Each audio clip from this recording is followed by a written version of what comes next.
Hey everybody, day 97 of No Poker. Today's Saturday, which means Saturday during Ken's quarantine time or COVID-19 time means Saturday is time to mow the lawn. I've been pretty good about mowing the lawn every Saturday. Again, we've talked about this in other vlogs. I don't know why men feel the need to want to mow the yard. It's like a rite of passage or something.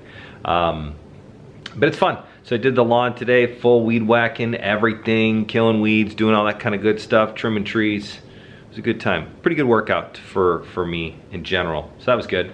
And then in the afternoon, or actually the lawn's really pretty dry, so I was like, I gotta bust out the sprinkler and put it out there. So I put out the sprinkler, which means the kids now want to go out and play in the sprinkler, but that's fun. Again, it's fun things for kids to do in the summer.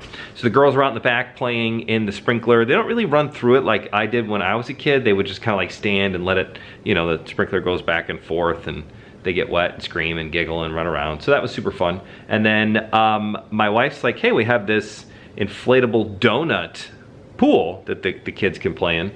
So we busted that out, which is no big deal. I mean, it is like maybe a 6-foot round inflatable donut pool, which is good. Kids will have fun with that. I'm like, great, this sounds like an awesome idea. Except the like camping pump, like the air pump we use to blow it up, you have to charge it. I was like, well, just plug it in, use that. That doesn't work. You have to have it charged in order to actually use it to blow up the inner tube thing. And it takes a solid 10 hours to charge. I can't wait 10 hours, they're ready to go now. My daughter Sawyer asked me like 5 times in the first 4 minutes if the pool was ready yet. So I just went old fashioned way and started trying to blow into it, and after about passing out after about 3 minutes, I needed to go full on MacGyver, and I busted out the leaf blower and rigged up this whole like sandwich baggy duct tape, which I ran out of duct tape, so I had to use actual Scotch tape. It was great. I actually got it done. I was super impressed by myself that I could MacGyver this thing and get it blown up without passing out.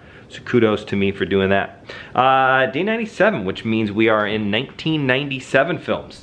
There's some good ones in here. #1 movie, and good Lord, I don't think we've had a movie get into the billions yet since we've been doing this in the 80s and 90s. So 17 years we've done this in a row, not 17 days of 17 years.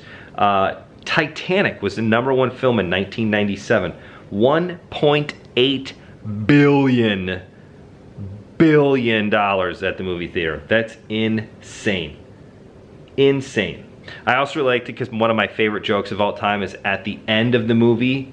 I was like, oh man, I can't believe the boat sank.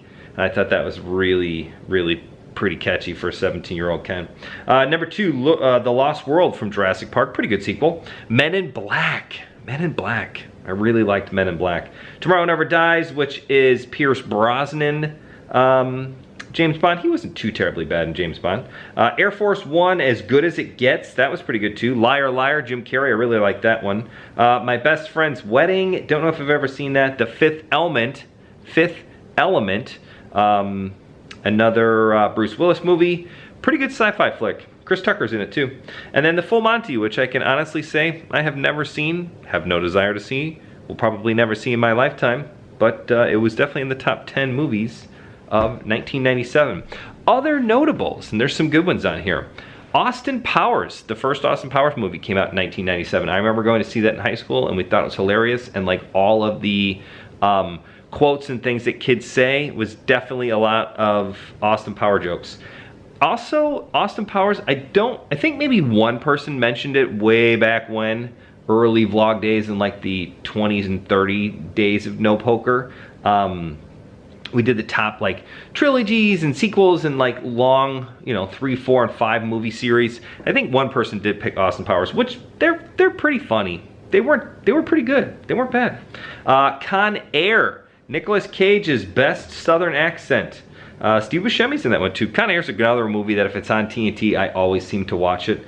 Donnie Brasco came out in 1997. My claim to fame is my brother and I went on spring break and we got to hang out on the yacht for like 6 days. The yacht they actually used in the movie Donnie Brasco. It was pretty cool. And anybody remember what the name of the yacht in Donnie Brasco was called?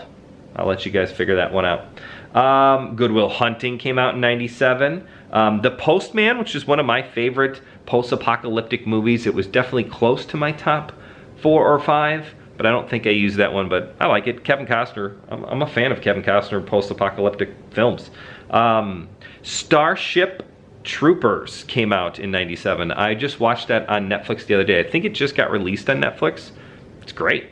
It's fun, it's exciting, there's bugs. You don't have to be upset about gratuitous violence because they're just shooting bugs, and basically I think everybody on the planet, see a fly, you get rid of it. That's just kind of the way it goes. Nobody seems to be upset about killing insects. Maybe that was not great. Don't quote me on that. I'm just saying in general, it's less likely you're gonna get in trouble for doing that. And the last movie we're gonna talk about, 1997, Face Off. Face Off.